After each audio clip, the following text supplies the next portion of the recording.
Good morning. We are live from River Valley Room.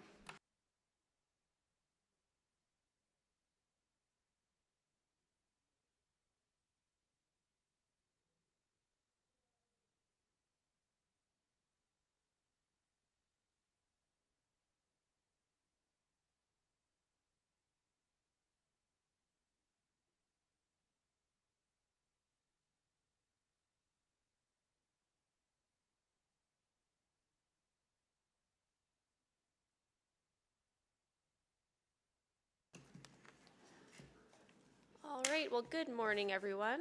I'll call this executive committee meeting to order and begin with a land acknowledgement. So at this time, I'd like to acknowledge that we meet on the traditional land of Treaty 6 territory and Métis homelands, and acknowledge the diverse Indigenous peoples whose ancestors' footsteps have marked this territory for centuries, such as Cree, Dene, Saulteaux, Blackfoot, Nakota Sioux, as well as Métis and Inuit, and now settlers from around the world. And we will begin with a roll call. I'll start with Councillor Wright. Good morning. Good morning. Councillor Hamilton. Good morning. Good morning. Councillor Jans. Good morning. Good morning. Mayor Sohi is not able to join us this morning, and I'm going to see if there's folks online. Councillor Rutherford. Good morning. Good morning. Councillor Principe. Good morning. Morning. And that looks like it's everyone. Excellent. So adoption of the agenda. Can I get a motion for adoption of the agenda, please? I'll move adoption. I'll move that the June 2nd Executive Committee meeting agenda be adopted with the following changes. The addition of item 9.1, Housing Accelerator Fund Application and Investment Plan, which is currently in private. Excellent. Any questions on that? Nope. So please vote. I'm a yes, Madam Clerk. I'm a yes. Thank I'm also a you. yes. Thank you. We're just getting the vote sent out now. We will record the three of you as yes. One moment. I am also yes. Thank you. We seem to be having a little bit of technical difficulty. Please hold.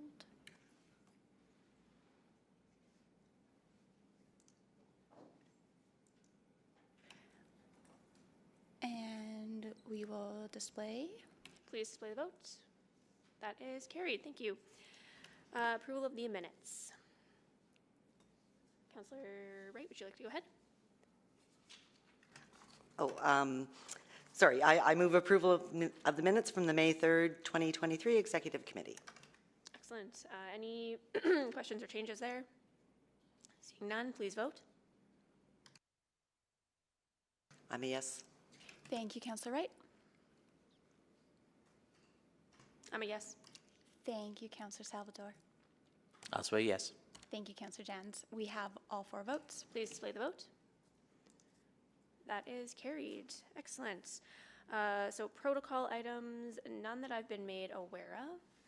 No. Okay, so we'll move on to selection of items for debate. And I'll look to the board.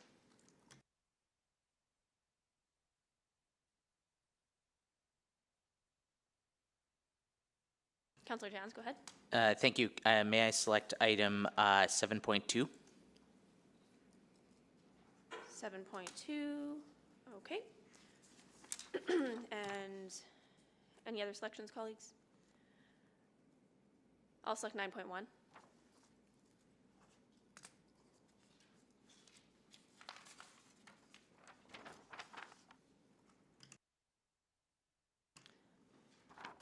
Okay, seeing no other selections, we can vote on reports that are not selected for debate. And confirming you moved that? Yes, please. I'll move that. Excellent. So any questions, concerns before we vote? Seeing none, please vote.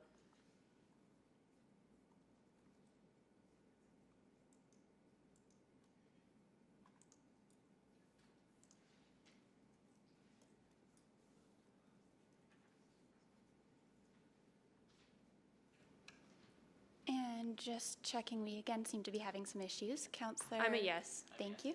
Thank you very much. We have 4 votes. Please display the vote.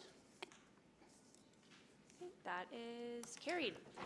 Okay, and Clerk, would you like to read back what we've accomplished so far?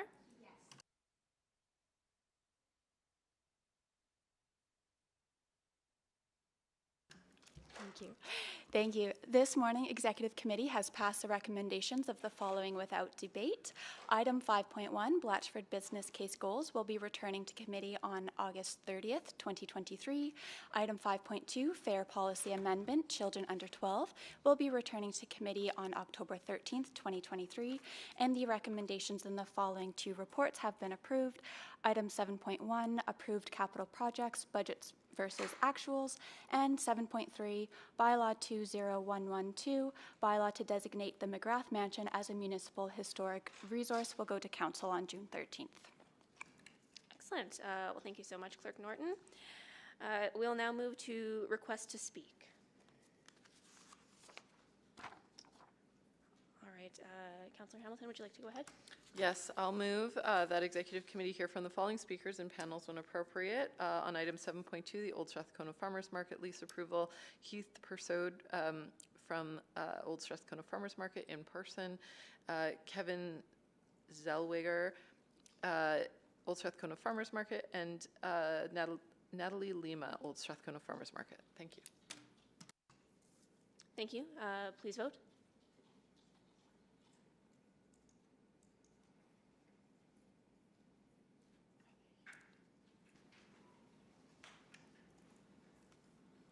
I'm a yes. It's not coming up this morning.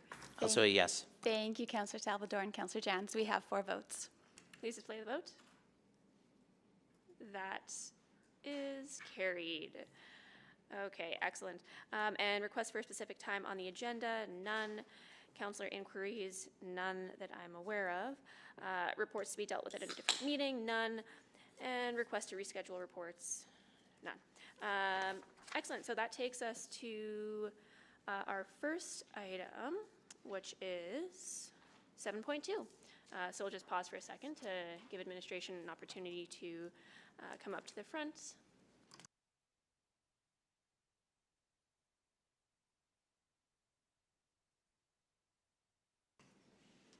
Excellent.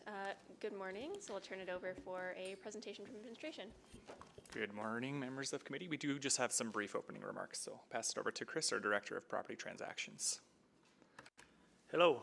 The Old Strathcona Farmers Market Society has operated in their farmers market under a lease with the City of Edmonton and the Strathcona Bus Garage since 1986. The current lease agreement is expiring in April of 2025. The Society has requested a new lease agreement to allow them to access provincial and federal grant funding and begin renovations to the facility and increase activation. This includes a shift to a 2-day-a-week market, construction of event space, cafe, and general store that will be in operation 5 days a week to sell vendors' goods to the public. The lease that has been negotiated and signed by the Society is a 5-year term with an additional 5-year option. In order to ensure further activation of the space, the lease has been negotiated to commit the Society to complete their work within the first 3 years of the agreement. Once the identified work is complete, they will have the ability to exercise their option, which will bring the total lease term to 10 years. The Society has communicated to administration that they will be able to achieve their proposed plans and activation under the terms of the proposed lease agreement. The term of the proposed lease agreement is also mindful of the ongoing work of the public realm strategy, which is expected to be complete by the end of 2023 and would provide recommendations regarding the long-term use of city-owned properties in the area. The recommended lease requires executive committee approval as it does not meet the requirements of the nonprofit leasing guidelines as it is commercial in nature. Thank you. We'd be pleased to answer any questions you have at the appropriate time. Excellent. Well, thank you so much for those introductory remarks. Now, we do have a number of speakers with us today. So I will ask that our speakers who are with us in person can join us at the front. The clerk will help guide you to your seats. And I'm just going to go over some of the expectations and protocol for speakers. So for each item, the item we're currently at, administration may provide opening remarks, which we just heard from. Members of the public who have registered to speak will be invited to make their presentations. Speakers will be heard in panels, and each speaker will have 5 minutes to present. The clerk will run the official timer in council chamber.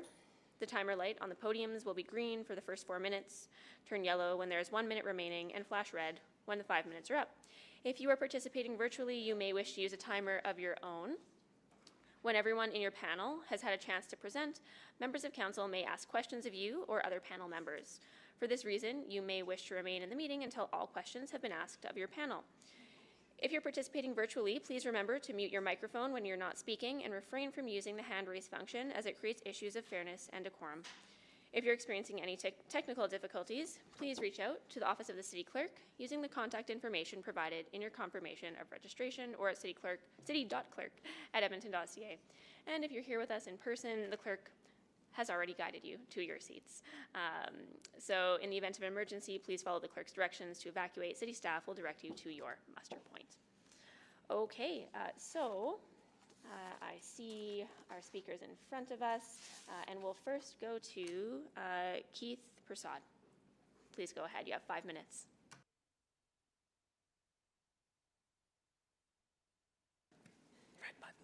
Good morning, everyone. There you go. And thank you for having us here this morning, councillors. I was going to say mayor, but he's not here. The report that was put together by the city staff, when Kevin and I read it, it was better than we expected. In saying that, there's a couple of things that I just wanted to highlight. And before I start that, I do want to thank the team from the city for working with us. It's been a long, long way to get to this point at this time. We've learned a lot from both sides. The city, I think, has come across with what we wanted to do at the market and what we would like to fulfill the legacy of the market for the next 40 years. And I think our board and our vendors have also learned that there's things we have to do to keep it in the step with where the city is heading in the future as well and how we fit into that. So I do want to thank the team for all their work and for putting up with us. A couple of things that we're looking for funding from the province and the feds. And we do have some money in the bank. And if there's a shortfall, because we're still working on what the total cost of this would be, we've agreed on a 5+5 because that's what real estate can do for us. This council, this committee can take us to that 10+10 where we would would like to be. Our banks are asking us if we were to go in to get a shortfall funding or a mortgage, that it would be nice to get a 10+10 to have a 19-year lease in play so we can pay back that money. I just want to put that out there for something for you guys to consider. That's not to say that we couldn't get this project done. We are looking at getting most of the work done in the first 3 and then continuing on as we go. But we would like to get it all done because of costs right out of the gate.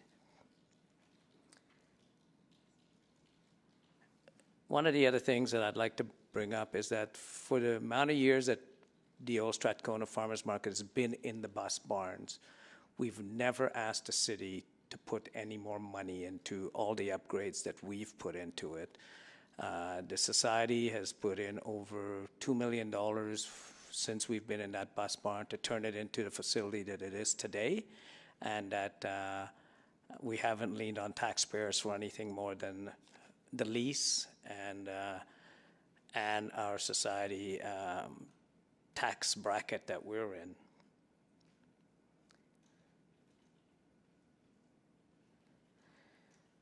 This renovation is, in my mind, and with our board, and Kevin can speak a bit more to the board and to the new people that we have sitting on our board, we don't look at it as a revitalization of the market just for the old Strathcona community.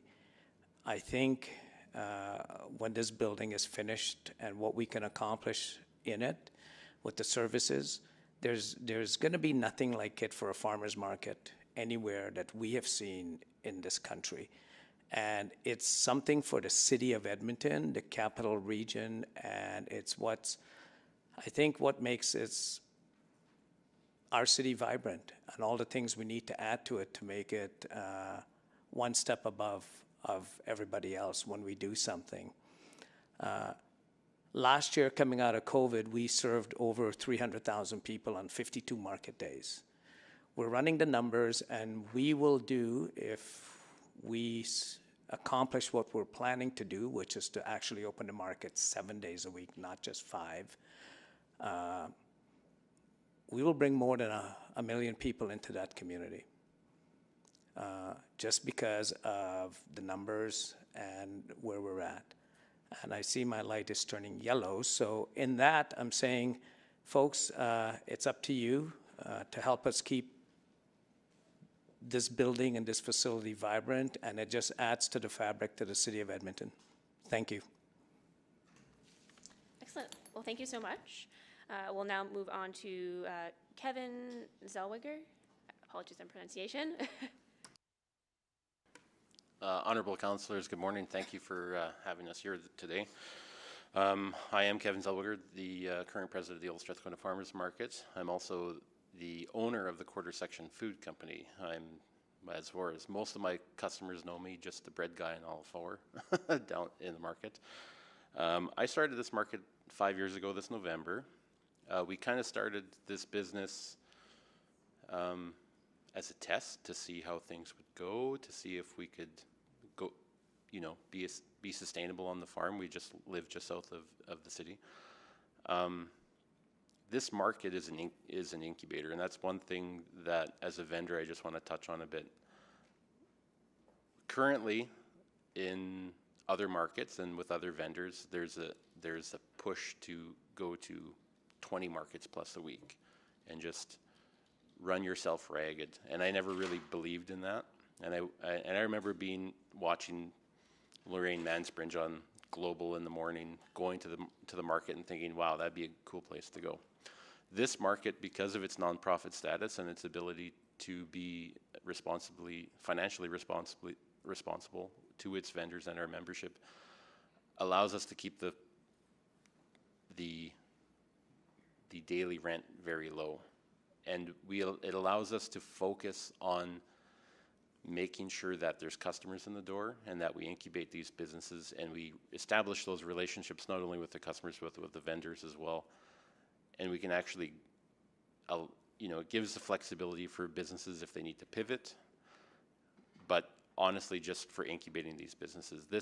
Our business has grown exponentially since being there. We're now able to be, completely sustainable on the farm with this business model, and it allows us to engage with the community and give back to the community as well. From a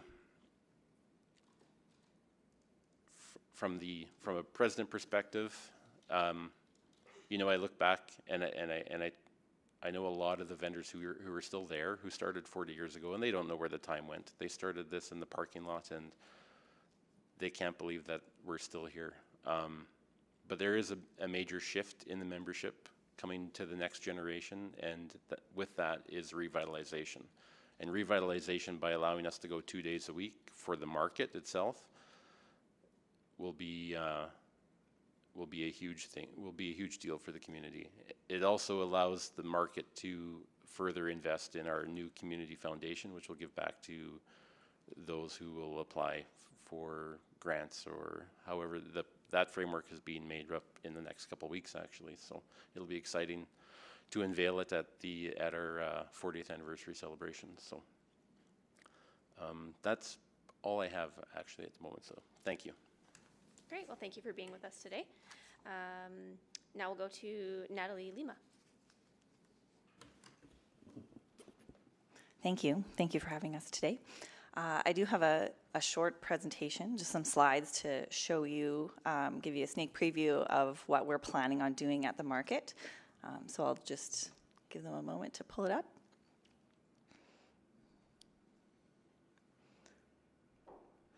So I've had the privilege of working with the Revitalization Committee and the market itself for the last almost 2 years, and it amazes me the passion and just the excitement that everyone has for making these changes to the market.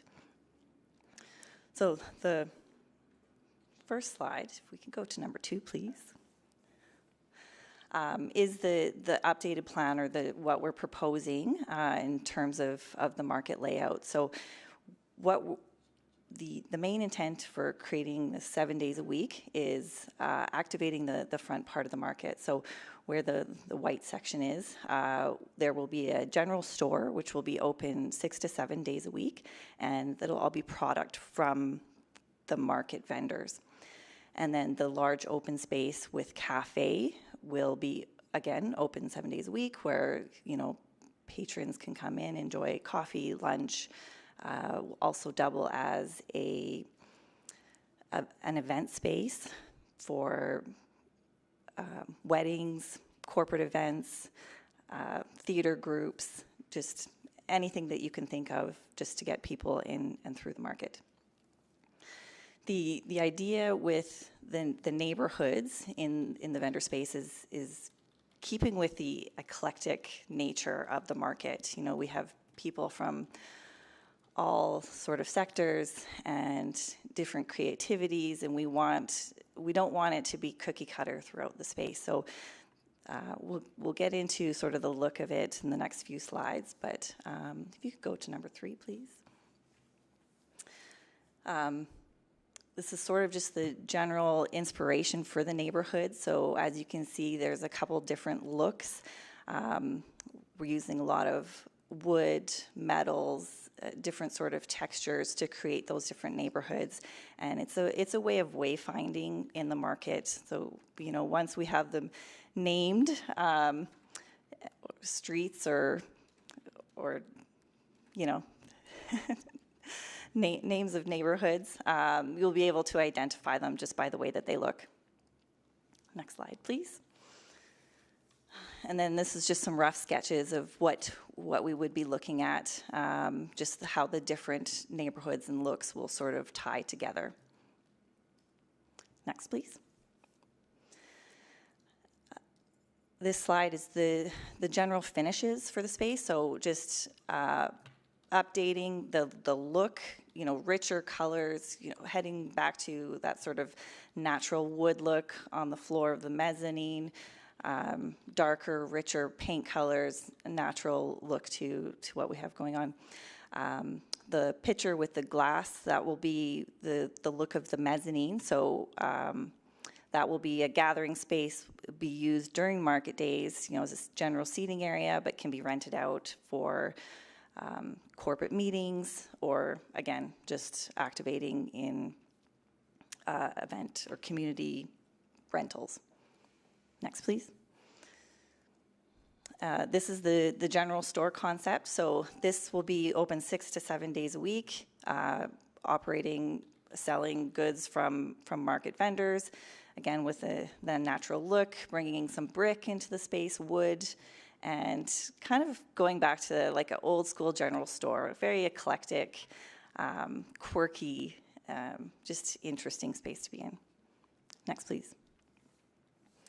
And then the cafe or diner, as we're going to call it, going back to, you know, some old school roots, vibrant colors, that checkerboard diner, again, just creating sort of a fun atmosphere in the front area.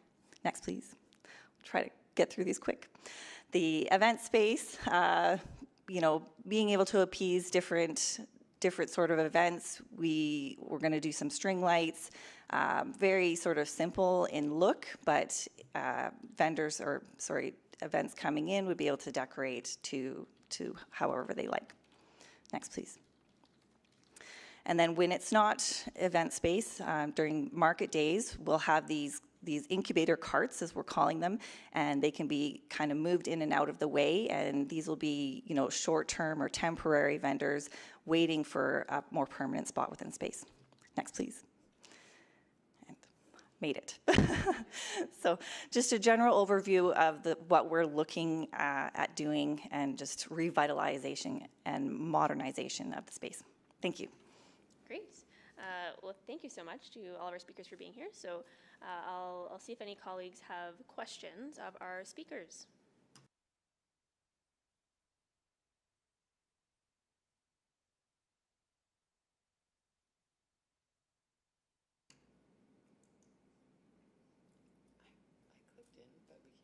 Yeah, just waiting to see the list. I think I'm getting looks from a few folks, so I think there's some questions.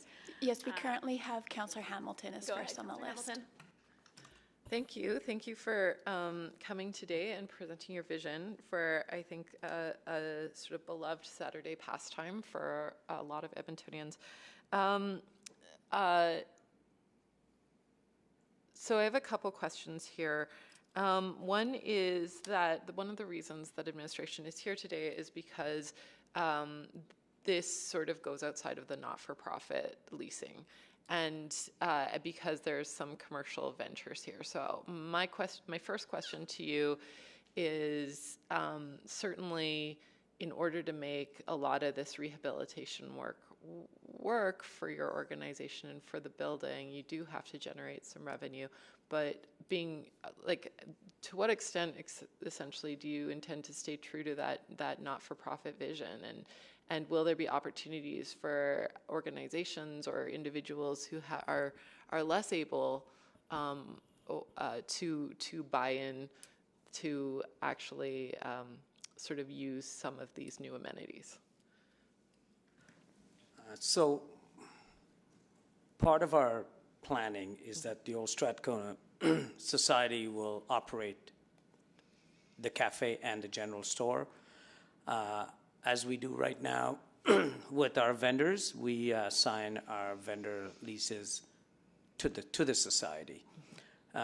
How we can support outside organizations coming in is in doing international markets, things like that, where we can just say to any one of the communities, you know what, we can just rent you the space as an event for an evening. And let's just say if we want to do a First Nations Wednesday night market, for instance, we would just lease the space to cover off the security and a little bit of the janitorial, because it's not a fundraising thing for us.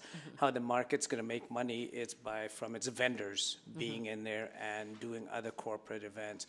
But working with other community groups, we would just like to have that space being utilized and bringing a different audience to White Avenue and to that space that's never been there before, that's just driven by both of those main roads and just go, oh, that's a nice building, it's been there, so. Okay, I mean, and that makes sense. If you work Saturdays, then you don't get the opportunity right now to visit the market. Yeah. So, yeah. One of the things you brought up in your presentation was that administration has suggested a 5+5 mortgage.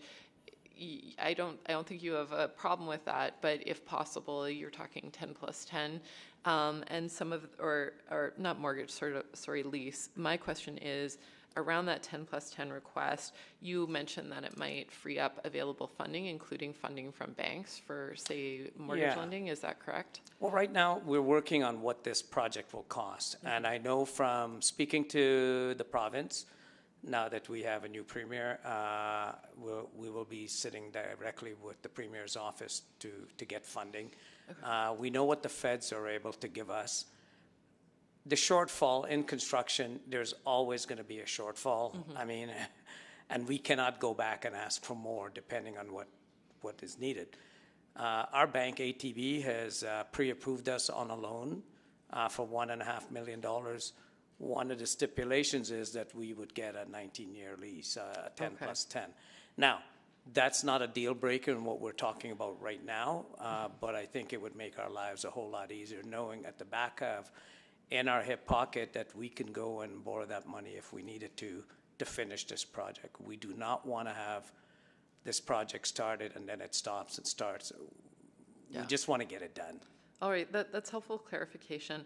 And then one of the things that, and I'm running out of time, is that the report suggests that over the next 20 years, it'll be about $170 million in, maybe 170? I might be misquoting that.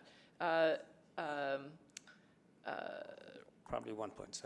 No, it's like it's 17 20 years. Oh. It's like 17, I think is probably, that sounds more reasonable, but $17 million over the next 20 years. I'm getting some nods. Thanks. Thanks, Al. And about $170 million a year in maintenance. So, no, sorry. That's why I don't deal in number. $170,000 a year in maintenance. Yes. How, like, is this a reasonable thing for the farmers market to take on as a liability? Yes, it is. Like I said earlier in my statement, is that we've put in over $2 million already into small projects.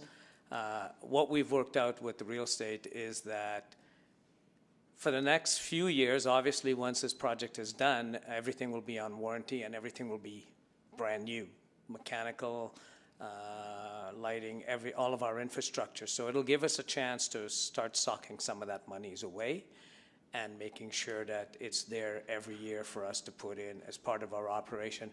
When we built the budget for this project moving forward as a multi-day market and opening the venue 5 days a week, we did add this into our budgets.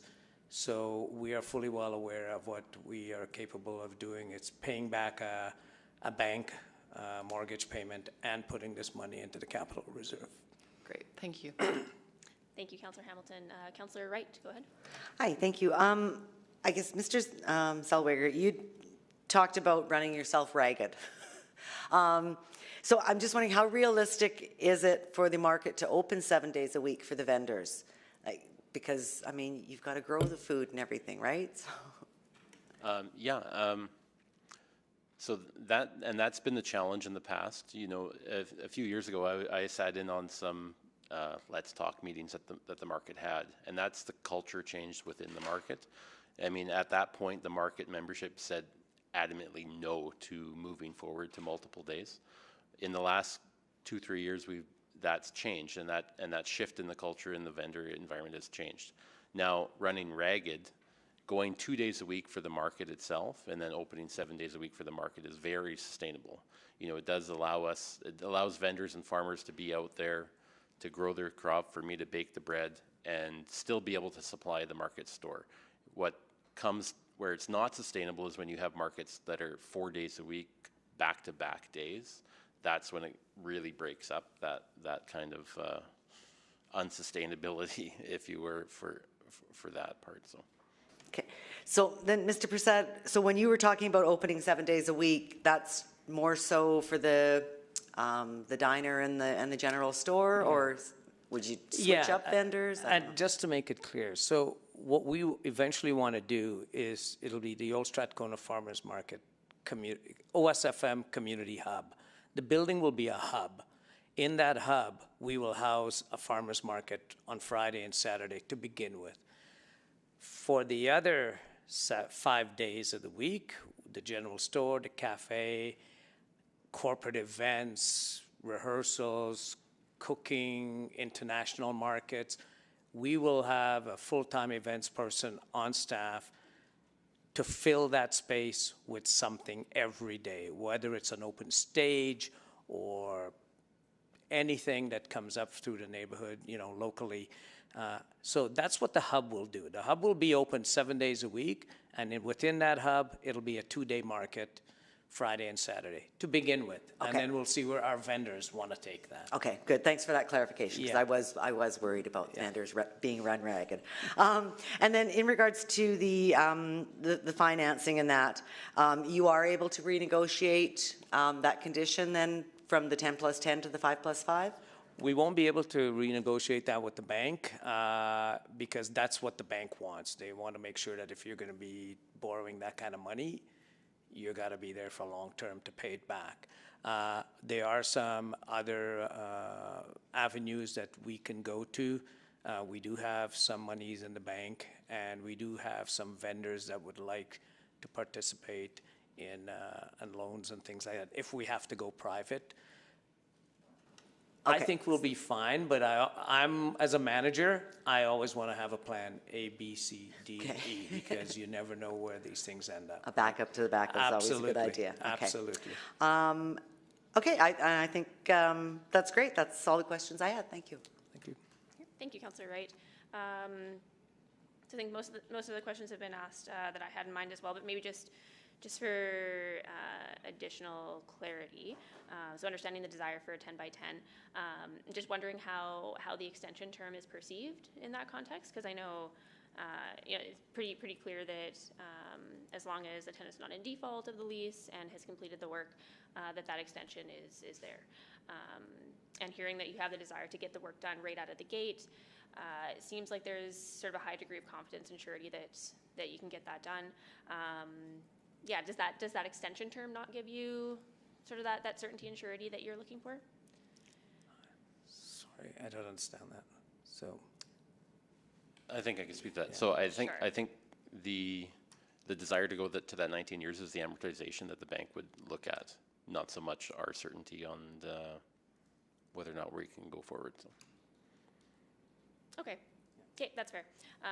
Great. Well, that's it for questions. I don't see anyone else on the board, so we will go to administration. So please, if our speakers could step back, and we'll invite administration back up to the front.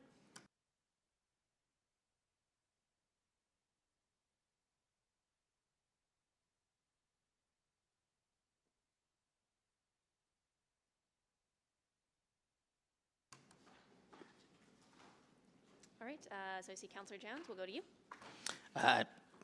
Thank you. I'm happy to move the recommendation. Okay, excellent. So we have the, would you like to read that in, Councillor Jans? Sure, that the lease agreement between the City of Edmonton and the Old Strathcona Farmers Market Society on the terms and conditions outlined in Attachment 1 of the June 2nd, 2023 Financial and Corporate Services Report FCS 01831 be approved, and that the agreement in form and content be in form and content acceptable to the City Manager. Great, thank you. So we have a motion on the floor now.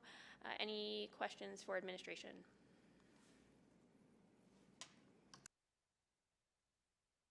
Yeah, Councillor Hamilton? Thank you. Would you mind clarifying sort of, you came with a 5+5. I know the city has in past given longer term leases, as has been discussed today, especially when financing is from banks is at play.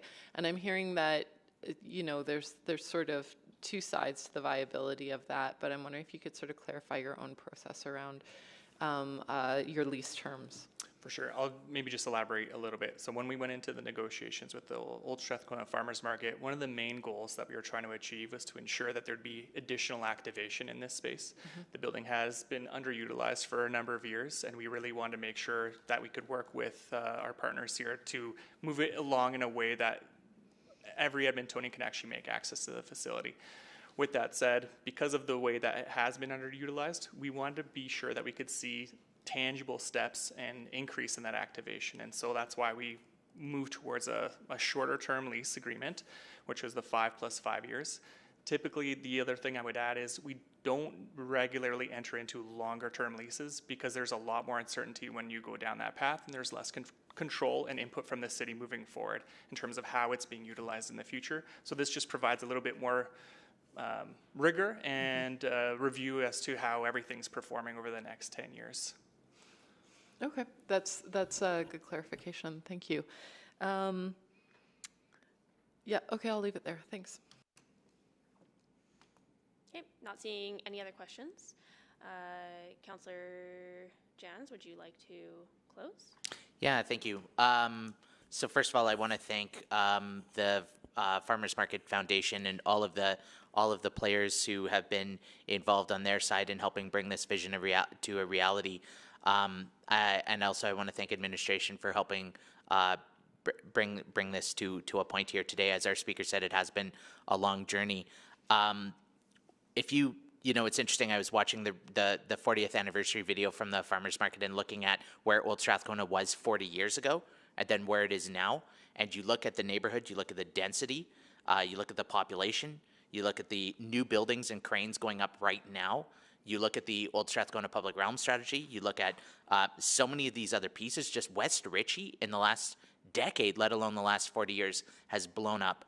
And there is so much both small M market demand and large M market demand that I think the I truly believe that this activation and vibrancy problem is going to solve itself very quickly because of the population density and growth and the people that we are bringing here. So I'm really excited for the future. I think a lot of the businesses have been, and neighbors and other folks in the area have said to me and to my predecessor, why isn't the market open more often? We want more market more often. And now I think this plan here helps us move in that direction, and I think will be a win-win-win for the community, because the reality is whether you're taking the streetcar or whether you're showing up on a Saturday, when you come to the market, it really is a destination that draws people into all of the other local businesses in the area, and it's win-win for them too. So I think this lease and this proposal is not just going to be satisfactory to the market, but also to many of the other stakeholders in the area who have been saying, we have this beautiful facility, we have this beautiful opportunity.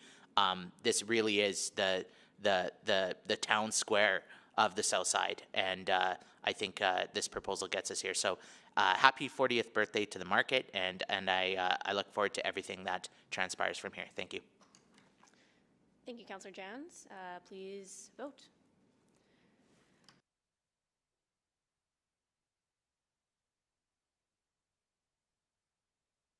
We have 4 votes. Please display the vote. That is carried. Thank you so much. So we will now move on to item 9.1, which is a private report for the Housing Accelerator Fund application and investment plan. Can I get a motion? I'll move that we go into private, subject to sections 24, advice from officials, and 27, privilege information of the Freedom of Information Protection Privacy Act. Thank you, Councillor Hamilton. Please vote to go in private. In favor. Thank you, Councillor Jans. We have 4 votes. Please display the vote. That is carried. So we'll just pause for a moment to make sure the right folks are in the room as we move into private.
We're back in public. Great, thank you. So we are back in public, and I can move the recommendations, and that is that Executive Committee recommends City Council that the recommendations for Edmonton's Housing Accelerator Fund Action Plan, as outlined in Attachment 1 of the June 2nd, 2023 Community Services Report, CS01900, be approved, and that the June 2nd, 2023 Community Services Report, CS01900, remain private pursuant to Sections 24, 25 of the Freedom of Information and Protection of Privacy Act. And any questions, comments before we vote? Seeing none, please vote. In favor. Thank you, Councillor Jantz. We have 4 votes. Please display the votes.